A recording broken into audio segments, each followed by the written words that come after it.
یاد آتا ہے کہ جی وہ گھر پہ اکیلی تھی خاتون خانہ، تو جب ان کے ہوٹل کا کمرہ توڑا گیا تھا، کیا آپ اس میں ملوث نہیں تھے؟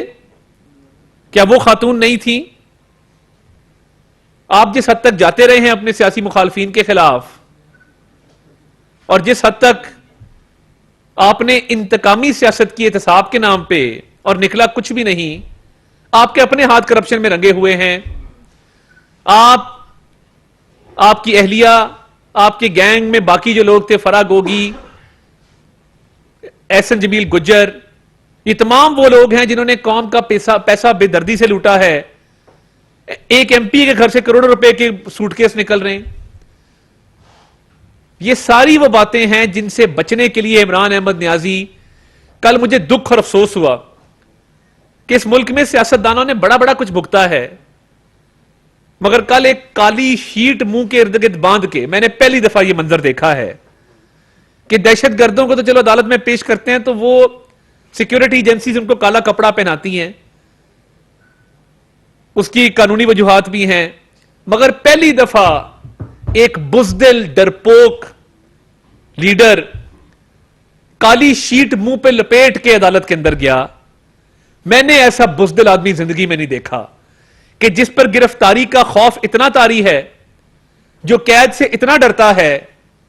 یہ بات تو پہلے سوچنی تھی جب کرپشن کر رہے تھے اپنی اہلیہ کے ساتھ مل کے، یہ اب خیال آیا ہے۔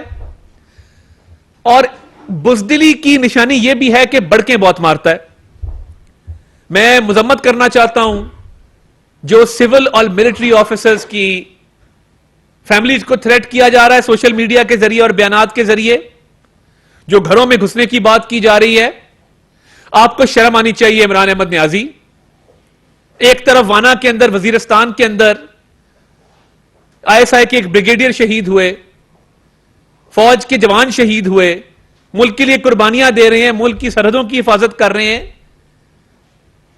اور دوسری طرف آپ ملٹری آفیسرز کو تھریٹن کرتے ہیں، آپ سول آفیسرز کو تھریٹن کرتے ہیں، ان کی فیملیز کے حوالے سے بات کرتے ہیں، ان کے ایڈریسز آپ سوشل میڈیا پہ ڈسپلے کرتے ہیں کہ ہمیں نہیں پتا کہ یہ ایڈریسز آپ نے لگوائے ہیں، کہ یہ ان کے پتے ہیں، صرف تھریٹ کرنے کے لیے۔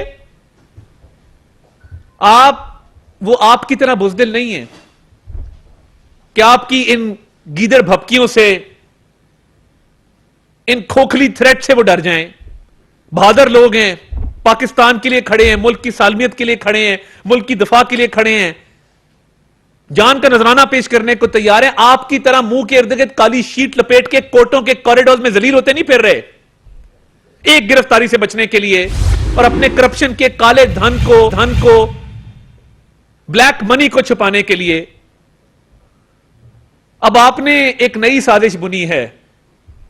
یہ تو چلیں بہادر لوگ ہیں، مقابلہ کریں گے آپ کا، مگر یہ جو آپ بیرونی سازش کروانے جا رہے ہیں، یہ بھی ایک نیا اس ملک میں کام ہونے جا رہا ہے کہ پہلے امریکی سازش کہا کہ ان کی رجیم چینج اور ان کو حکومت سے نکالنے میں امریکی سازش ہوئی، مگر اب کیا کر رہے ہیں؟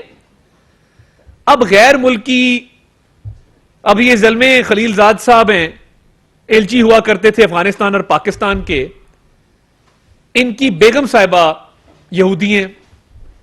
اب یہ جو یہودی لابی ہے، یہ عمران خان کو پروٹیکٹ کرنے سامنے آ گئی ہے، اور عمران خان کو تمام تر تحفظ فراہم کرنے سامنے آ گئی ہے، اور باقاعدہ بیانات دیے جا رہے ہیں عمران خان کے دفاع میں، باقاعدہ خط جاری کیے جا رہے ہیں، کیونکہ یہ اب کرپشن میں پکڑا جانے والا ہے، تو یہ اب غیر ملکی ایجنڈے پہ چلنا شروع ہو گیا ہے کہ وہاں کے جو منفی عناصر ہیں، ہمارے بڑے اچھے تعلقات ہیں تمام ممالک کے ساتھ، پاکستان تمام ممالک کی رسپیکٹ بھی کرتا ہے، مگر کچھ عناصر، کچھ ریٹائرڈ آفیسرز ایسے موجود ہیں جو سٹیٹمنٹس دے رہے ہیں عمران خان صاحب کے حق میں۔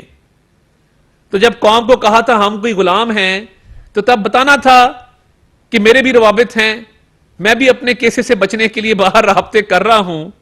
تب تو قوم کو سٹکر لگوا دیے، اور اپنے کرتوت یہ ہیں کہ آج فواد چودھری صاحب کہہ رہے ہیں کہ جی بیرون ملک بڑی تشویش پائی جاتی ہے انسانی حقوق کے حوالے سے۔